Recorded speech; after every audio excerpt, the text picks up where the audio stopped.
অন্ধকারের পেছনে যে রহস্য লুকিয়ে থাকে তার দুয়ার এখন খুলছে। স্বাগতম রহস্যলোকে। সন্ধ্যা ঘনিয়ে এসেছে। গ্রামের এক প্রাচীন মাটির বাড়ির ছাদে অন্ধকারের মধ্যে কিছু একটা যেন নাড়াচাড়া করছে। দূর থেকে বোঝা যায় ছায়ার মতো কিছু একটার গড়ন। সেই বাড়ির ভেতরে নতুন ভাড়াটিয়া সাবিত দরজার পাশে বসে আছে। মোমবাতির কাঁপা আলোয় সে চুপচাপ পবিত্র কিতাবের পাতা উল্টে দেখছে। হঠাৎ ছাদের উপর থেকে ভারী পায়ের শব্দ ভেসে আসে, যেন কেউ ধীরে ধীরে পায়চারি করছে।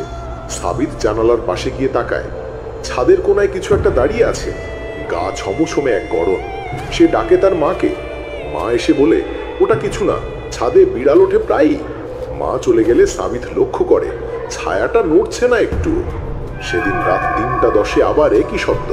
এবার পায়ের শব্দ নিচের দিকে নামছে, যেন কেউ সিঁড়ি দিয়ে নামছে ধীরে ধীরে।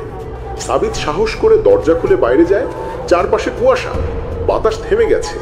ছাদে ওঠার সিঁড়িতে উঠতে উঠতেই কানের কাছে কে যেন ফিসফিস করে বলে, পেছনে তাকাস না। সে ভয় পায়, কিন্তু পেছনে তাকায়। দেখে এক জোড়া পা দাঁড়িয়ে আছে, অথচ শরীর নেই। মুহূর্তেই সেটি অদৃশ্য হয়ে যায়।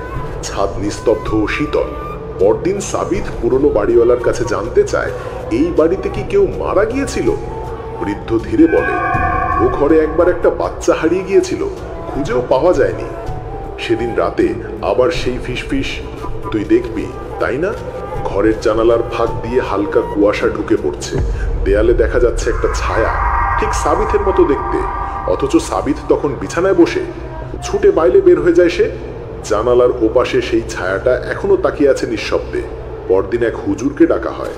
তিনি ঘুরে দেখে বলেন, কারো ডাক শুনলে সাড়া দিও না, এগুলো শয়তানি ছায়া। রাত ৩:১০ জানালায় ঠক ঠক শব্দ। সাবিত জেগে উঠে দেখে জানালার ওপাশে তার নিজের মুখ তাকিয়ে আছে তাকে। ভয় পেয়ে সে ছুটি ছাদে ওঠে। ছাদে কিচ্ছু নেই, শুধু বাতি একবার জ্বলে ওঠে, নিভে যায়। ছাদের মেঝেতে শিশুর পায়ের ছাপ, তবে তা ছাদের কিনারায় গিয়ে থেমে গেছে, নিচে পড়ে যাওয়ার মতো নয়, যেন হাওয়ায় মিলিয়ে গেছে। হুজুর বলেন, এই ছেলেটা এই বাড়িরই ছিল, হয়তো কোনো অসমাপ্ত ইতিহাস নিয়ে ফিরে এসেছে। সাবিত বুঝতে পারে তার ছায়া আসলে তার মতো আরেক কিছু। সেদিন আজান শুরু হতেই ছায়ারা মিলিয়ে যায় কুয়াশার সঙ্গে। হুজুর বলেন, খালি মন শয়তানের ঘর হয়ে যায়। আল্লাহর জিকির না থাকলে এমন আত্মা প্রবেশ করে। এরপর সাবিত নিয়মিত নামাজ আর কোরআন তেলাওয়াত শুরু করে। তার ঘরে আর কোনো শব্দ আসে না, ছাদ শান্ত। মা একদিন বলে, তুই বদলে গেছিস সাবিত। সে হেসে বলে, আমি এখন ঠিক জায়গায় ফিরেছি। শিক্ষা, খালি মনে সন্দেহ, কৌতূহল আর ভয় বাসা বাঁধে, আর সেখানে আশ্রয় নেয় অদৃশ্য আত্মারা। তাই ঈমান আর জিকিরই আত্মার রক্ষা কবচ।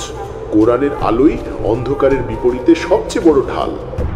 রহস্য এখানেই শেষ নয়, আবার দেখা হবে নতুন কোনো পর্বে রহস্যলোকে।